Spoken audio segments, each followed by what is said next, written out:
Okay, here we are, Matthew Russell Lee, Inner City Press, here in Foley Square. It's Thursday, September 21st, 2023. We're covering the courts, although yesterday we went up to UN World.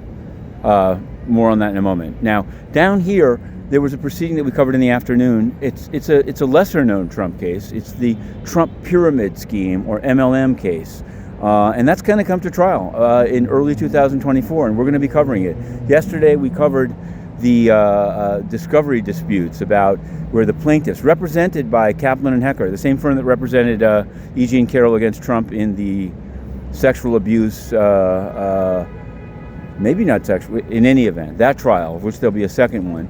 And they're trying to get information about witnesses that the Trump organization has put forward, Trump Corporation, as saying that it wasn't a scam. Some people made money. They want proof of that. So we covered that. We also covered, which no one else did apparently, a life sentence given to Edwin Corte-Real for a murder case. He maintained his innocence to the end.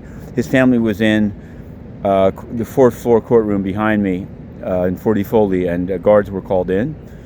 We wrote it up. You can read it. Also a highfalutin sentencing of Robert Newland. He was the associate and business partner of Inigo Philbrick, a much higher profile and more fraudulent art scammer, selling paintings they didn't own, selling the same painting to two different people, putting it in free trade zones.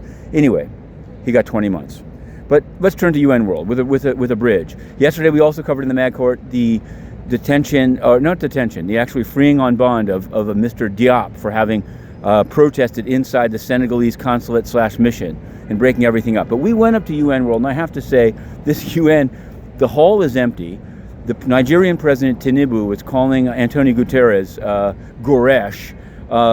Colonna, the French foreign minister, mistook Russia for Azerbaijan. We've written all of this up. We're covering the UN, although we're banned from entering it because Antonio Guterres is so corrupt, hid his links to the China Energy Fund Committee bribery firm to such an extent that he rallied his people to ban the press. But we will not cease. Watch this feed.